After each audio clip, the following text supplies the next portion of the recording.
Okay, so welcome everybody to our Electric Vehicle Association meeting.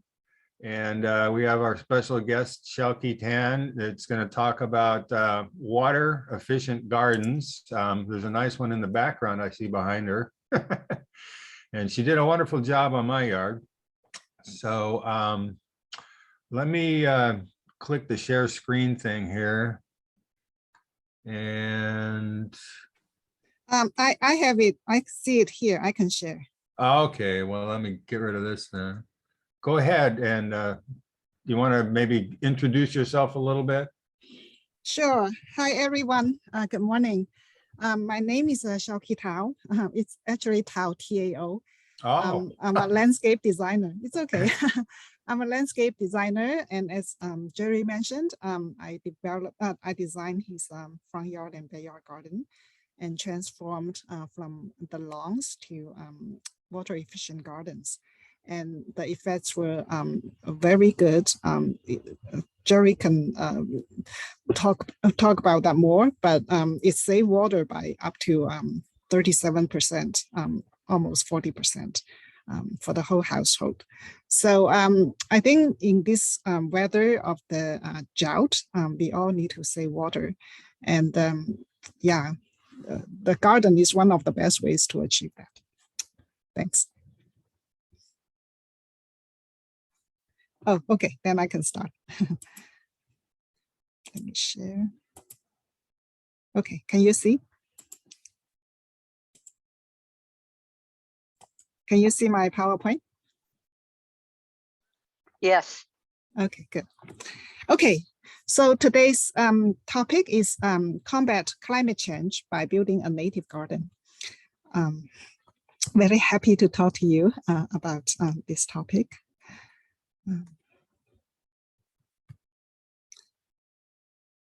So these are some of the topics we are going to cover today.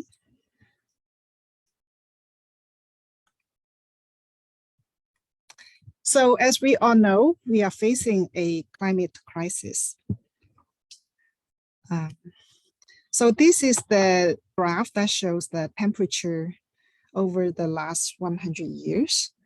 As you can see, twice in 2016 and 2020, it already crossed the line of 1 Celsius above the pre-industrial level. So we know that the 1.5 is the all-important threshold. If we reach that, there are so many really serious consequences that we will be facing. So that's the threshold that with all the efforts, we would really want to avoid going above. But the unfortunate news is that we are already 2/3 there. We are already above 1. So we only have 0.5 room.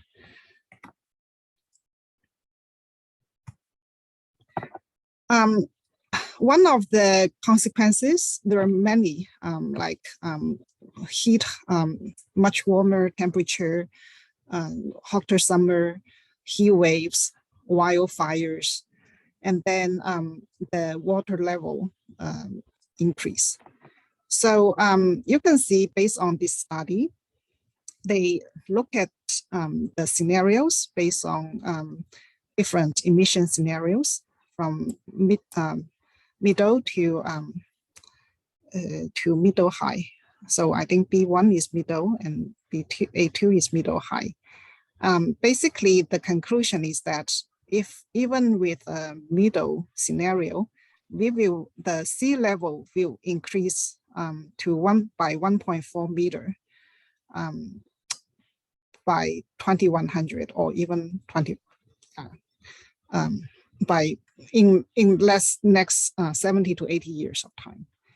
And if sea level increased by, like, say 1 meter, that's how many people in these counties will be impacted. So a lot of areas will be underwater.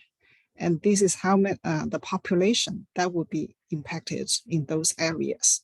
If it's 1.4, you can see it will be massive, close to 300,000 people will be impacted. So it's the climate change, the crisis is not just something we like in the far future, right? It's something we will be facing actually pretty soon, right here in the Bay Area.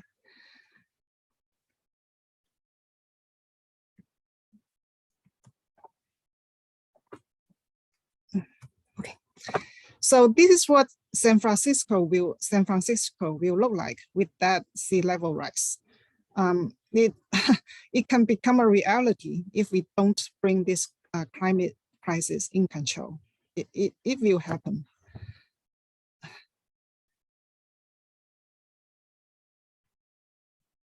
So to avoid that, we need to cut the carbon by 45% from 2010 levels by 2030. So in the next 7 or 8 years. So if you look at this chart, that shows the carbon, the change over like from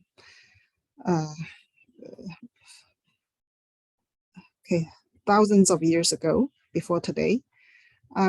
So you can see that 1950 is the last year that the carbon stays pretty much at the historical level. But after that, it really shot up. It's a straight line up. And if you look at just the year after 2000, that's the graph.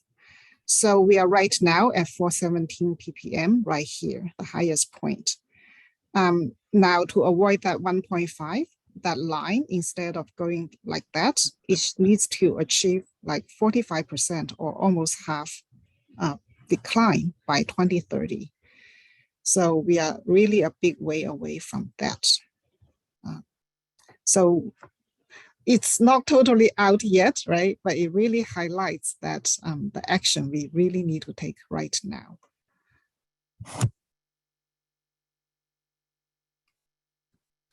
So how can we reduce carbon? There are many ways, like many, but some ways that have bigger impact than others. So as we all know from this association, the drive an electric car definitely is one of the big ones. If all the cars will be switched to electric car from the traditional cars today, then that effect will be similar to taking about 84 million cars off the road or remove that much carbon from the atmosphere. So that definitely is a very big solution. Like if we fly less, that will take about 40 million. So it highlights the importance of what you are all doing here, that we should need switch to electric cars to reduce that carbon.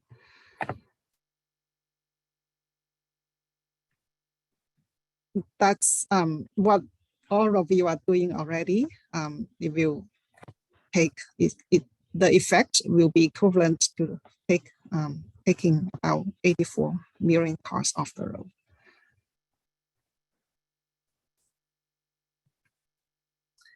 There is another way too. That is to use water efficient, use water more efficiently. So it says that it's equivalent to taking about 36 million cars off the road. So almost about 42% of switching for us to all switching to electric cars. I got this from a study published on CNN. I don't know the ways that they calculate these numbers. But nevertheless, I think the message is that using water is one of the other very effective ways.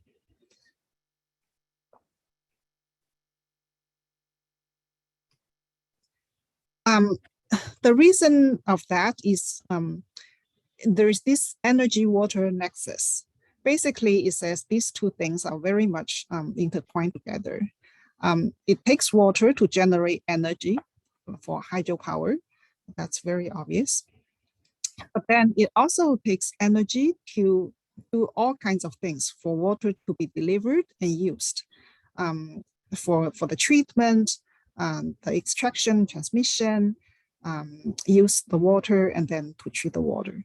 All that takes energy. With that, if we reduce the water usage at the end of that long line, we will also reduce the need for energy along that line too.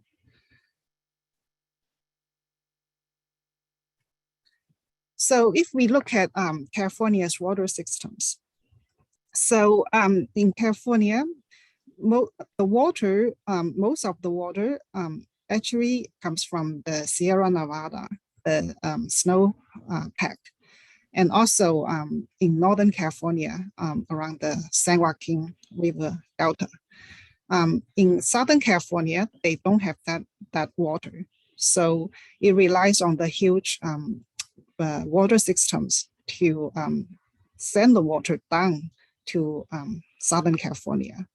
And you can see that's one of those networks, the State Water Project, how the water is delivered over the mountains, over the a huge distance, and delivered to Southern California.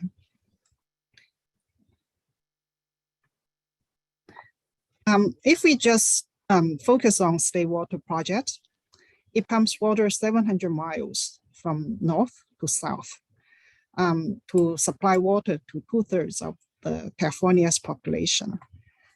On average, like 5 billion kilowatt hours, that's how much it will take to pump that much water over that distance.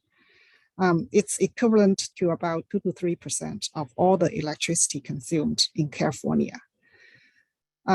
If you look at this number, so one household in California, to provide the water they use for just 4.5 days, like 5 days, it will take the same amount of electricity that the household used during 5 months. So if you look at these two numbers, you can realize how expensive, how much it will take to just deliver that water to Southern California or to people across the state. That's how much the water energy nexus demonstrate here, that to save that energy, right? It's not enough just to for all of us to switch to EV. Of course, that's very, very important, but it's also very important to do all these other things like saving water. If we are talking about billions of energy use here, that's definitely something we need to look at.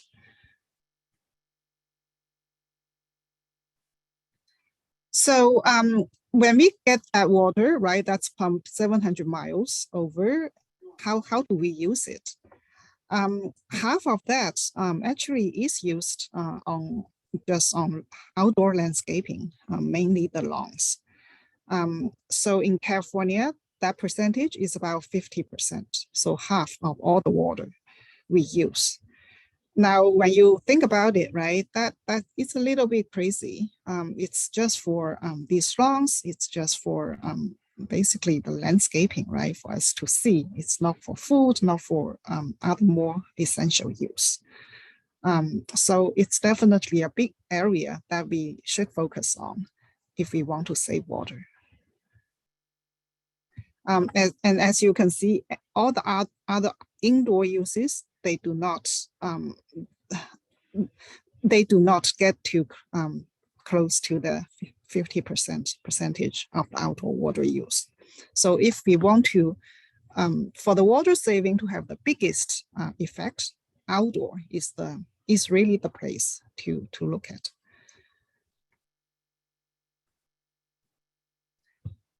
Why does the lawns take so much water? We need to understand that. We need to look at our climate. California is kind of special in that it has this Mediterranean climate pattern, in that most of our rainfalls come from the winter months and early spring months. So you can see the rainfall come in the months, mainly from October to about March. And then summer, there is almost no rain. It's completely dry. It goes of this pattern of wet winter and then dry summer. And along with that climate, the native plants on this land, they have adapted to that. When the rain falls in winter, if you it takes all that water and turns green and grow and bloom. And then when it goes to summer, then if you just goes into dormancy or just go brown to conserve water.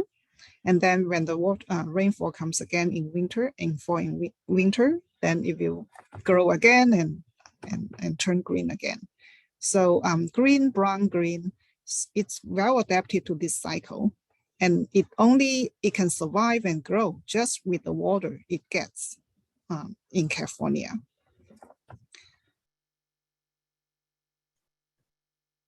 But the lawns, they can't do that. They are not native. The grasses, they are not native. They need if they cannot get it from the natural rainfall, then we need to give them supplemental water. And that's the biggest reason why it takes so much water. So if you look at the same graph here, that's the rainfall volume. But then for the lawns to be kept green and lush all year round, usually it takes about 1 inch of water per week. So about 4 inches of water per month. But if you look at our rainfall, we only have maybe 1 or 2 months in the whole year that can have that much rainfall. In all other months, we just don't have that amount of water. And to keep them green, then we just need to keep spraying water on them. So that's how much water we need to put in throughout the year. And this is just the water that the grass can actually get. But many times, right, we have the runoff issues, evaporation, the inefficient design of the irrigation system. So instead of for the grasses to get that 4 inches water, we actually need to irrigate maybe 6 or 7 inches to achieve that level. So the actual water used instead of this line, very likely it will be something up here, 6 inches or even more. And think of how many households we have out there, how many lawns we have out there. Then you can imagine how much water we are consuming. I just heard someone give this example. They say, oh, right now we are all very conscious about water usage. When we do shower, we tell ourselves, okay, keep it short. It takes a lot of water. But what people did not realize is that this one spray, it's just like one shower head. That's how much water it sprays out in the same time period. So instead of just one shower head in our home, right, we can easily have 6 or 10 shower heads on our lawn, and that's how much water we've been using. So for all these lawns, in all these times.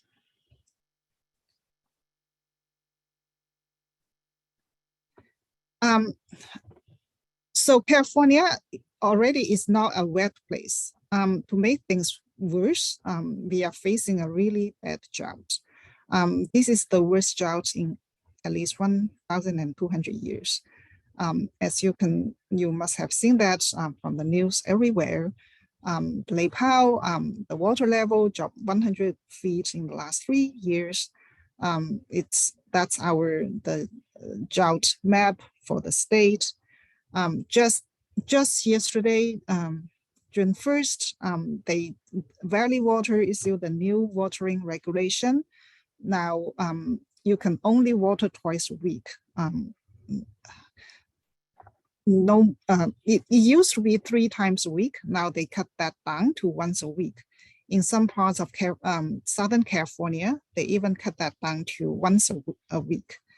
And you can not water between 9 a.m. to 6 p.m. You can only water between before 9 or after 6, and a bunch of other new restrictions. That's how bad the drought situation has become. And that's how scarce our water is.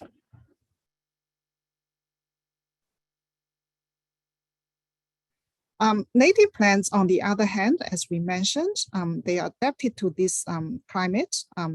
They, even facing this drought, they still do well, they still grow. This is a photo I took about just last month in Saint Ramon.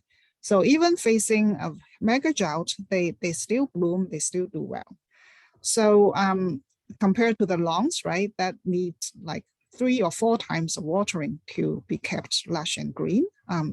That's the difference between native plants and the lawns.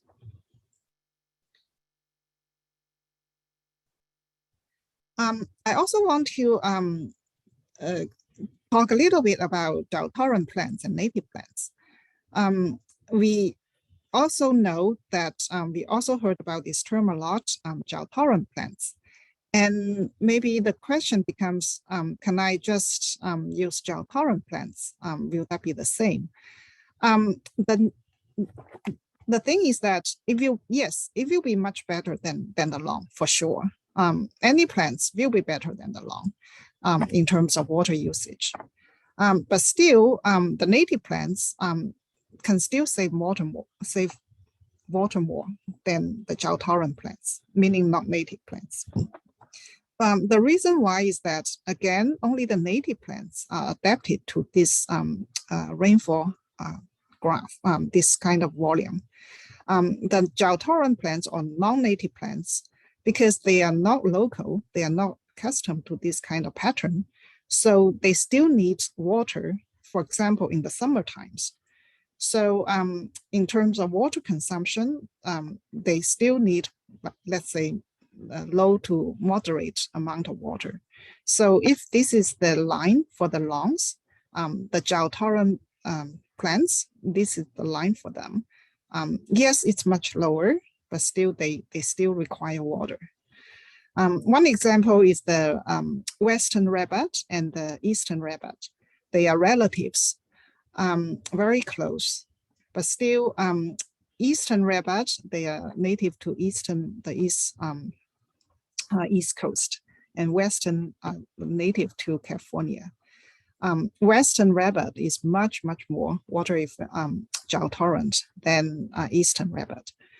It's extremely drought-tolerant. It really, after it's established, it doesn't need any supplemental water. It will just grow like that. Eastern rabbit, it still needs some water in summer. So to summarize this, it's the best if we want to save water to go with native plants. So a native garden that use at least 70% native plants can save water by up to 80%. That's how much water it can save. So this is an example. Jerry can recognize that. It used to be both front and backyard used to be lawns. And then we put in this garden. And the water usage reduced by about 37% the first year after the garden was put in. And the city of Santa Clara actually featured this garden on the utility bills for May.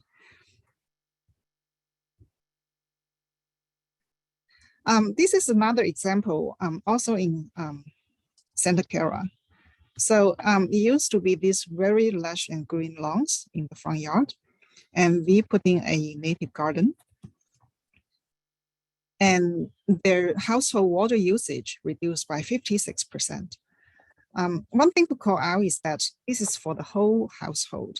So includes both indoor and outdoor water usage. if we suppose the indoor water usage keep the same, right? Because it's the same number of people and all that, then the water saving purely comes from outdoor.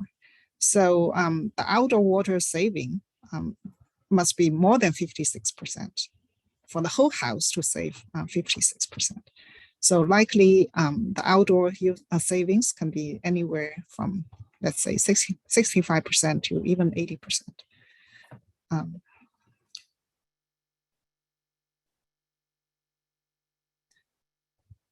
Another reason the native garden can be so great for climate change is that it avoids all these gas-powered long equipment. These equipment, they burn 70 million gallons of gas a year and add 22 million tons of carbon. So by removing the long, we also remove the use of this equipment. And that's how much carbon we can take away.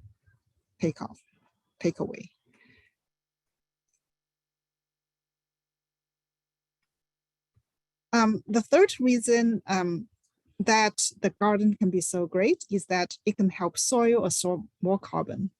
One thing many people might not realize is that soil is a huge reservoir, huge storage place for the carbon. It actually stores more carbon than all the carbon stored in air and the plants. It's this massive storage for carbon. And if we want to drag down, like remove more carbon, one place to go is the soil. Actually, one of the biggest place to go is the soil. Now, the native plants, they have very deep root system. And in the process, when the root goes down, it will lose the soil and improve the soil structure. So that with more pores, with more space in the soil, it can absorb more carbon. There is this study by just applying the compost once to the soil, it can help increase the carbon absorption capacity by anywhere from 10 to 25%. It's that impactful. So if just imagine all our gardens, all our yards are native plants, and they all have this very deep root system in the soil. Collectively, that's many, many tons of carbon that they can, the soil can help drag down from the air.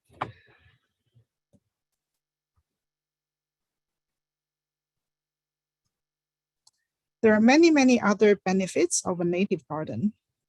So definitely it can add purple appeal, as we see from those beautiful photos. So for people that are selling or buying the property, that's a big boost to the property value. It also will increase biodiversity. We talk about climate change a lot, and we are very well aware of that crisis and its the catastrophic consequences. But we also actually face another equally serious crisis, which is the biodiversity crisis. In the last 50 years, North America has lost 1 billion birds. And we lost a huge number of bugs. Why we lost so many birds? Because the bugs disappeared. That's something I personally can relate to. I remember when maybe even just 15 years ago, when we came back from a long field trip, the windshield was always covered with all these bugs. Those are the bugs that died by the car's impact, right, when we were driving. But now no more. When we came back, it's the windshield was clean. There was no more bugs. With the collapse of the bugs, and then the birds, the species up on in the pyramid also disappear. That's why so many birds were no longer around. And why bugs disappear because they did not have the habitat anymore. Like these bees, they rely on these flowers to survive. But with the lawns, right, they no longer have that kind of food, that kind of habitat. And so that's why the bugs population collapsed. And along with that, the whole chain after that also decreased. If we want to preserve that kind of biodiversity, we really need to put in plants, especially native plants, in our gardens. That's another huge benefit about native plants. These bugs or the wildlife, they coexist with these plants over millions of years. Their systems can deal with these native plants. We know a lot of plants, they have some kind of toxin naturally. That's their mechanism to deal with the predators to survive. And then for the bugs or the wildlife to survive from these plants, then they need to have a way to deal with that kind of toxin. Only the bugs that coexist with these plants for millions of years have that kind of mechanism to deal with that. They don't have that mechanism to deal with like the foreign plants or the plants that don't come from locally. Like we see a lot of eucalyptus trees. Those trees are not native. They are from Australia. As a result of that, they do not support any bug population. Compare that to a California native oak. It can support like hundreds of different types of bugs, of insects. With that, tons of birds and so forth. But eucalyptus, it supports zero, nothing. So that's why if we have the space, we should always go for at least 70% native plants. That's what the local ecosystem rely on. And that's why it is so important to have native gardens in our yards. And also another huge benefit is that it can boost our mental health. When you see these beautiful views, flowers, you get to be outdoor, talk to the neighbors who stop by. One of the, after a garden bee project finished last year, it came out to be really beautiful and lovely. And the neighbor left a note on the next door under the photo of the garden and said, "Oh, I'm so happy to see such a beautiful garden in our neighborhood. I really want to thank those people who put in such a garden. It boosts it enhances the look of the whole neighborhood." So it's just has so many the garden itself is already very good, right? But it has all these compounding benefits around it that enhance of all of us and the environment.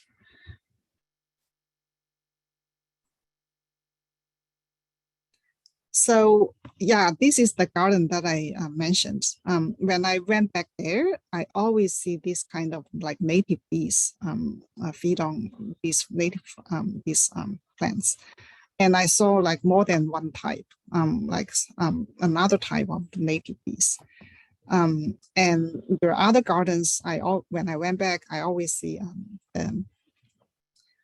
the hummingbirds, butterflies, and so forth.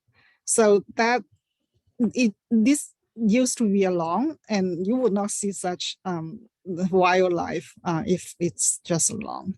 But just because we put in the garden, just because we put in the native plants, now all the native bees come and they get the food that they need.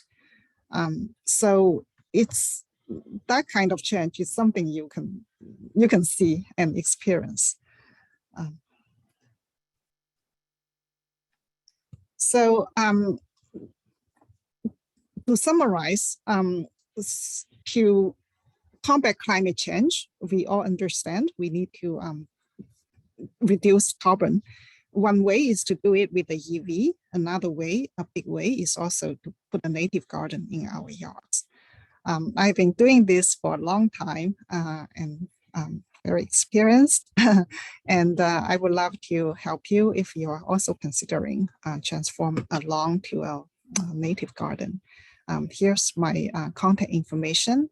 You are more than welcome to talk to me and send any inquiries or questions. Do you have any questions? I'm happy to answer. Well, first of all, let me say thank you, Shelkie. You're welcome. Okay, do you have my great mitigate gophers in yard before starting work? Oh, yes. So we do. So the question is, you might see it. Okay, why don't I just read it out? Did you have mitigate gophers? Did you have her mitigate gophers in the yard before starting her work? I got a serious case of disruption. So far, I have designed and helped build like dozens of these gardens. So far, I have not. But there's another garden I designed in Oakland. The homeowner did mention to me that they have very serious gopher problems and what can help them deal with that. So I recommend this gopher net product to them. It's basically a net that you put in the before you put in the plant, you like put it around the root ball. You just put the net underneath it and then put the whole thing in the hole and plant it all together. Hopefully that they say they're very happy with that. They say they will do that. I told them to tell me what the result can be because they say they're going to do the planting in summer. But yeah, that's the product is one of the possible ways I can think of to deal with that. The second question, what are your thoughts on planting Curapia, which is very drought-tolerant instead of having long grass? Yeah, Curapia can be a good solution. It's a native grass, something the lawn company developed in response to the current drought and the dry conditions. Yes, it can be a good alternative. Although I still would like to say, if possible, we would prefer a native garden because of the huge biodiversity benefits I mentioned. Yeah, but also I understand many cases like for the kids and you might still want to have a lawn. Then in that case, then yeah, Curapia can be a good alternative. What about clover, turkey tango, or bent grass as ground cover? Yes, I think similar to my answer to about Curapia, I think some kind of bent grass can be, the native ones can be a good alternative. But all in all, still, if possible, unless you really need the lawn, you really need to use that for some functions like for the kids to play soccer and all kinds of sports. Then still, I would still strongly recommend a native garden. In Las Vegas, they passed this regulation that for all the commercial properties, non-functional lawn is no longer allowed.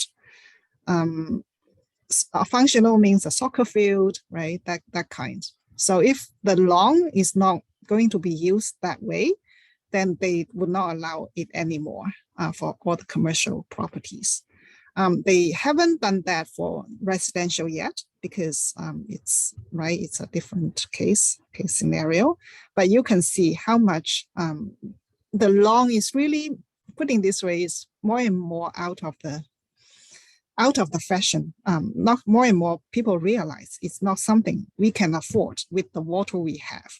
And also it's not the good use of our land. A much better use is a garden with native plants. Yeah, I'm kind of thinking about this. I wrote the thing about the last question. This is Steve. I mean, I'm kind of at this point now. Like a couple of years ago when we had this issue, they said everybody should turn off their sprinklers, and I killed my front and back lawn. And my gardener said, no, don't do it. It'll be fine, by next year. And I've spent the last several years kind of, trying to get my lawn back. And it's kind of just got green again this winter, but now we're in this summer thing again. And just like your graph shows, I mean, I can see in my water utility bill that my water usage doubles in the summertime compared to the winter when I turn my sprinklers off. So I've thought about, doing this kind of native thing. I have a couple of other questions. One is the ones that I've seen, they look really great when they're first done. My question is, I currently spend about $100 a month on landscaping, gardening, basically the lawn mowing and stuff front and back.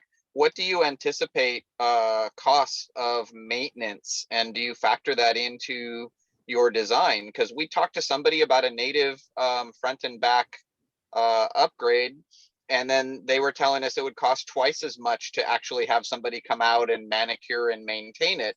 So I'm kind of interested in something that, doesn't need as much maintenance on the lawn mowing side.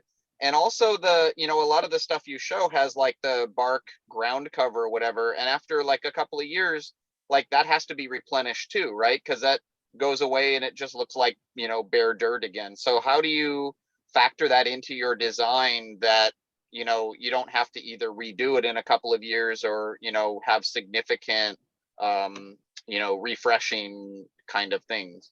Does that make sense? Totally. Yeah, thank you. These are really good questions. I'm happy to answer. And actually, after my answer, I would love to have Jerry add his views, because he had a native garden which I designed. He can totally, from a user perspective, provide his answers. But first, for your two questions, the first, does native garden require heavy maintenance? My answer is a firm no. No, it's actually one of the huge benefits of a native garden. Actually, in my PowerPoint, I should really edit that one. It's much lower maintenance than lawns. Jerry can attest to this. But usually after we put in a native garden and put in the irrigation, the drip irrigation, which is automatic, everything programmed, at least in the first year, it really doesn't require that much maintenance. The plants, they will just grow very well, most of them, and you don't need to do anything else. After the first year, especially after they bloom, you might need to do some dead ending, and some shrubs might become a little bit too big. You might want to cut them, trim them a little bit. But that's really about it. You don't need to do the monthly mowing. You don't need to add any fertilizers, no pesticides, no such thing. It's mainly, I would say, it's mainly about, if anything, maybe checking up the irrigation and make sure you don't overwater it or underwater it. Actually, most of the time, it's about avoiding overwatering. In summer, as you see from that graph, right, we don't have the rainfall, and most native plants, they are adapted to that. They don't like summer water. But once the watering is scheduled, then the water will still continue in summer. Most plants, and when I design, I keep that in mind too, they can take that kind of garden watering. But some, like ceanothus, they are more sensitive, so you might need to turn off the water just for those plants. I would think that's the main maintenance I can think of for a native garden in the first 1 or 2 years.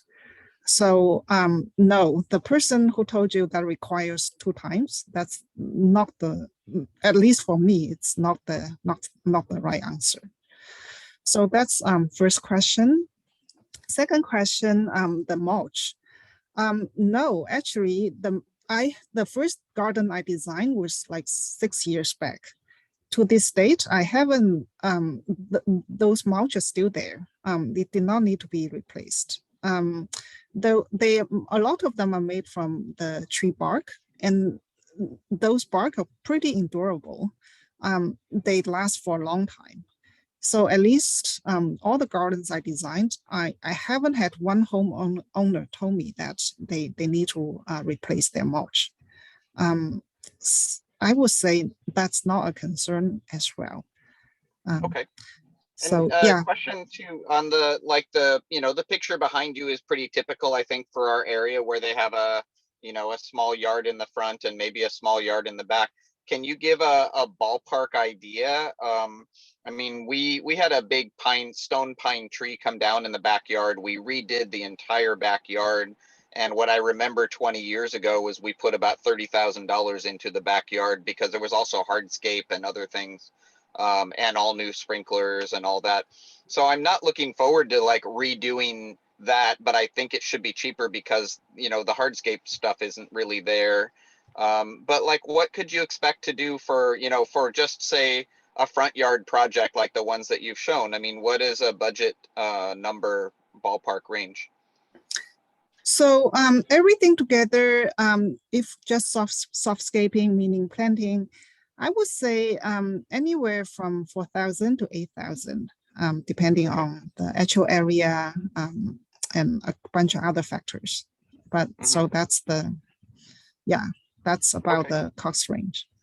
And do you come out and do like a free, just to Yes. kind of look around and Yep. analyst? Okay, yeah, because I'd be very interested in having you come take a look and see what your Yeah, recommendations are. Yeah, I would love to do that. Yeah, you can let me put my contact information up again. Just text me or email me your contact information, and yeah, would love to go from there. Awesome. I think I did save it already. It's 669-232-3798, right? Yes. Yes. Okay. Thank you so much. That was you're a really very awesome welcome. presentation. I very, very much appreciate it. And I think one of the things you could talk about too, you mentioned the difference in gardening and landscaping. Like I said, budgetary wise, I think I probably am on the low end of what people probably pay. I pay $50 every other week for the guys to just kind of mow, blow and go, I guess they call it. But if you add up the expense of the gardening and the additional water expense, my water bill is probably $100 a month as well. And that's gonna probably almost double in summertime. There's $200 a month right there. That would pay, a home equity line probably to finance the re-landscaping. So, you can help people understand the cost issue of it, and they could look at financing it, and the monthly savings in water and gardening probably pays for the re-landscaping. That's such a good point. I totally forgot. How can I forget that? To take such a project now, you can also receive rebates. Rebates, yes, I wondered about that too. Yeah. From last year, because the drought has become so bad, so Valley Water increased the rebate. It was $1. Now it's $2 per square feet. In cities like Santa Clara, it's $3 per square feet. So say this front yard, it is 700 square feet. So after we put in such a garden, the homeowner received 700 times 2, 1,400. And wow. I also designed a rain garden that's, you might see, you cannot see from this photo, but it's somewhere here. A rain garden, that's another $300. So in city of Santa Clara, as I mentioned, it's $3, so even better. Milpitas is $4 per square feet. So definitely, if you're thinking of doing such a project now, do it now when the rebate is still available. It's really a good deal. So do you have to fill out paperwork? I forget how that works, because I almost did that a couple of years ago, but I don't know what the process is. I'm in Sunnyvale. Yes, but the good thing is that I can take care of all that. I charge a small fee, about $250, But then I take care of all that. I submit for you. They ask for a plan list and design. And then in my design process, I will come up with that and send that to them and then deal with all the communication. And yeah, so Yeah. For most of the gardens that I design, I also do the rebate application as well. So yeah, for you, you don't need to do anything. You just need to sign on the homeowner agreement and that's it. Great. All Hey, right. Jerry, thanks for setting this up. This is really cool. You're welcome. And let me just add my comments about the cost. We have a gardener. We pay $90 a month for the guy to come by. He used to just mow the lawn and do one other thing like trim our olive tree or something. So he still comes by, but now instead of mowing the lawn, we still have a very small lawn in the back because my wife likes to, enjoy that. But we lost about 4,000 square feet of lawn and we got a $3,000 rebate. The whole project, I think, ended up costing about $12,000 and we got 3,000 back in terms of the rebate. We still pay the gardener to come, and what he does is he actually trims the bushes because some of them have gotten so big that they need trimming. So he does that. And also I've got this ridiculously large magnolia tree in my front yard and the leaves blow everywhere. So he does a little bit of leaf blowing just to keep the bark looking like bark instead of a big pile of leaves. Right. Yeah, that makes sense. So the gardening fee is about the same. And, I'd rather have him blow the leaves than me blow them. Yeah, I guess the thing, my interest in trying to do some ground cover still is, if you have, like you said, a little small area in the back or maybe dogs or something like that, you still kind of need a little bit of space. Well, Shelkie helped me design a attractive looking lawn with much smaller area, and it's still, it saves a lot of water because it's so much smaller. I mean, like I say, Right. we lost about 4,000 square feet of lawn. So I guess another question I have, when we redid the area in the backyard, about a half of what used to be lawn area was converted into a play structure. And now that my kids are like almost done with high school and in college, I finally tore the play structure down and I have this big vacant spot, which could either be additional native garden. But what I had also thought about when I planned it initially was that it would be vegetable garden or something. Now, I don't know that I could keep vegetables alive to save my life, but do you do design of, maybe like planter boxes and things Yes. for actually growing food? Yes, many. I have designed those boxes in both front yard and backyard gardens. A lot. Okay. Yeah. Yeah. I'd love to have you come by and take a look sometime and give me your Sure. thoughts on what you could do. Sure, Okay. sure. Venky had I'll a reach out. question about the illegality of using gray Yes. water. I'm so happy you asked that question. Actually, it's this. You can use gray water. It's actually encouraged, but Valley Water also provides a rebate, $200 for a gray water system. The thing is, it does have some regulation around it. The thing is that you can use gray water, but you must use it like right away. You can't use it to water plants. You can't touch any part of the plants if it's edible. So you can't use it to water plants like radish. So to answer that question, it's definitely legal. But if you need to do things the way as per the regulation, it can't be stored, it can't be mixed it can't be mixed with your irrigation water. You can't say like just connect two pipes and then use that water to water the lawn or the garden. Can't do that. It must be the water must go out on this pipe that's connected to the washing machine and go right to the plant beds.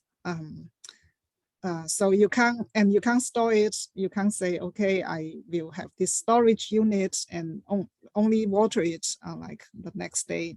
can't do that. Whenever you wash your clothes, and whenever that water is available, it just go out from that one pipe and then go to all the plants. And the area needs to be covered with mulch, labeled, has a T handle for you to shut it off or turn it on, and that. I got a license to install gray water, to design gray water systems. I went through the training a couple of years back, and I just talked to this person at Valley Water. He's asking, why did you, I did not see you design so many, I saw you design a lot of gardens, but not that many gray water systems. Hey, can you do more?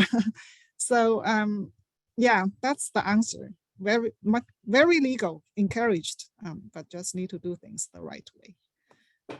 I have a follow-up question regarding that. Is it all these regulations, is this related to Santa Clara County or is it city specific?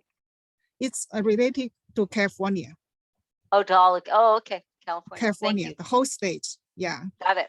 Yeah, gray water, I think it was first invented or emerged in Santa Barbara about 20 years ago, 15, 20 years ago. Before that, it was illegal. And then, but people in Santa Barbara, they invented that. And then people realized the importance of saving water and reusing water. And then they changed the regulation and allow it. But still, it's still pretty heavily regulated area. For example, you can only use gray water. That's the water from washing machine and bath water. You cannot use the kitchen water. That's labeled black water. So you can't use that. So people who say, oh, I would like to use the water after I wash the veggies and all that water, I would like to reuse them. You can use it manually, right? You just take the pot out and pour it into the field. That's okay. But if you want to build a system to reuse that black water, at least right now, it's prohibited.